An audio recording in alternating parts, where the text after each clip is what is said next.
क्या हमारा भी मार्केट पे कोई खतरा है? इस युद्ध में जो इजराइल, ईरान, अमेरिका, यूएई में जो खट खतरा मंडरा रहा है, कैसे हमें भी नुकसान होगा? क्या हमारा भी मार्केट गिर सकता है? आइए समझते हैं इस चैप्टर में। आज है 1 मार्च, हम लोग वीडियो शूट कर रहे हैं 4:54 पे। हमारा मार्केट 25,185 के आसपास का क्लोजिंग दिया था, 181 के आसपास का।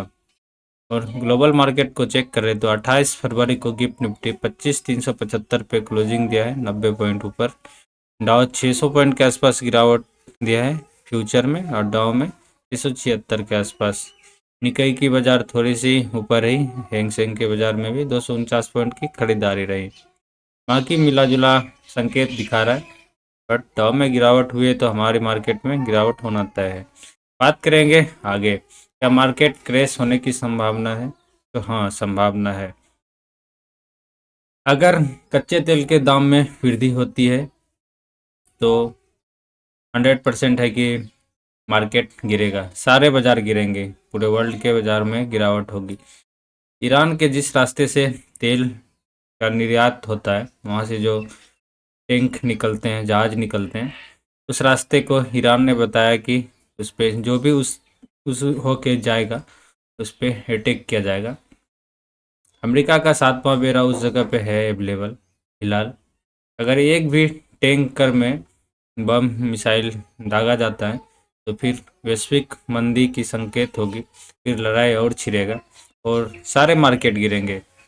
जैसे कि देख सकते हैं लाइव अपडेट, इजराइल का कहना है कि उसने खमेनी की मृत्यु के बाद तेहरान पर फिर से हमला किया है। तेल की कीमत $100 तक पहुंच जाएगी। 1970 में ऊर्जा जैसी संकेत आई थी, तो अगर ऐसा संकेत मिलता है तो सारे बाजार गिरेंगे, क्योंकि अगर कच्चे तेल में वृद्धि होगी तो सारी चीज़ में वृद्धि होगी, ट्रांसपोर्ट में वृद्धि होगी, फिर प्राइस पे असर पड़ेगा, सारे चीज़ के प्राइस पे असर पड़ेगा।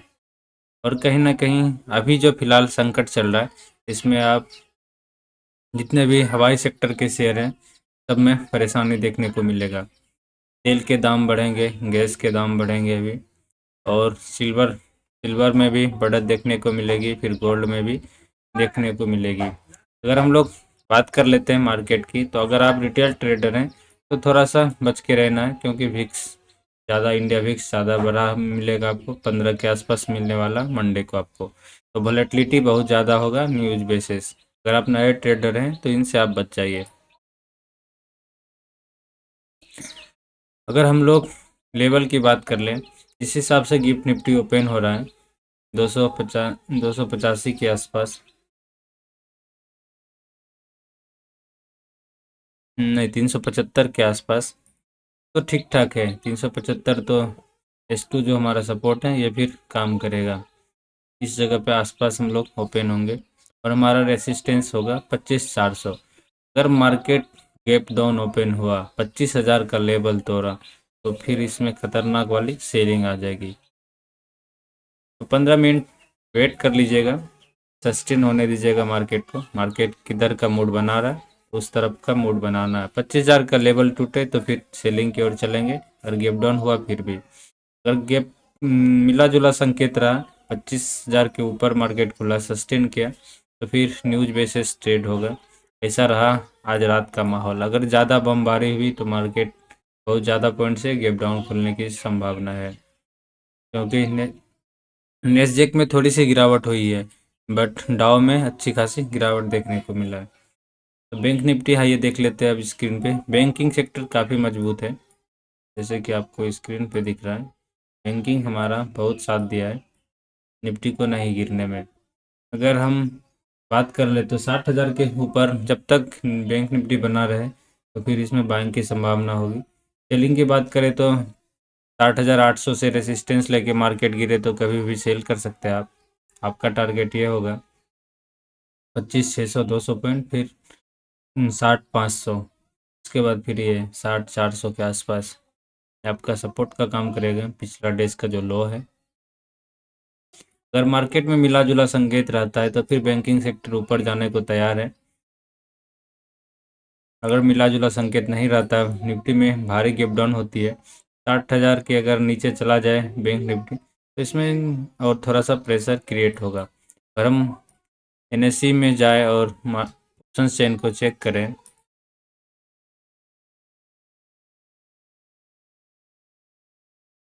तो ऑप्शन चेन में जो हमारा सपोर्ट निकल के आ रहा है वो निकल के आ रहा 25,000 के आसपास, 1,30,000 ऑल पुट्स राइटर हैं। और रेसिस्टेंस की बात करें तो रेसिस्टेंस भर भर के है मार्केट में 25,500 पे, जैसे कि आपको स्क्रीन पे दिख रहा है 25,500 पे 2 लाख है,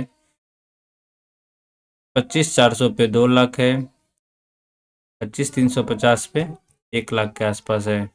तो न कहीं रेसिस्टेंस मार्केट में भरा पड़ा है और संकेत भी ऐसा आ रहा है कि अगर युद्ध हुआ, थोड़ी बहुत अगर हुआ तो अमेरिका तो तबाह करेगा ही ईरान को, तो मार्केट को भी झेलना पड़ेगा ये बार, क्योंकि क्रूड ऑयल में परेशानी होगी। रास्ता एक ही है, युद्ध होगा तो वो छोड़ेगा नहीं, बर्बाद क्यों ना हो जाए ईरान, सरेंडर तो नहीं करेगा फिलहाल।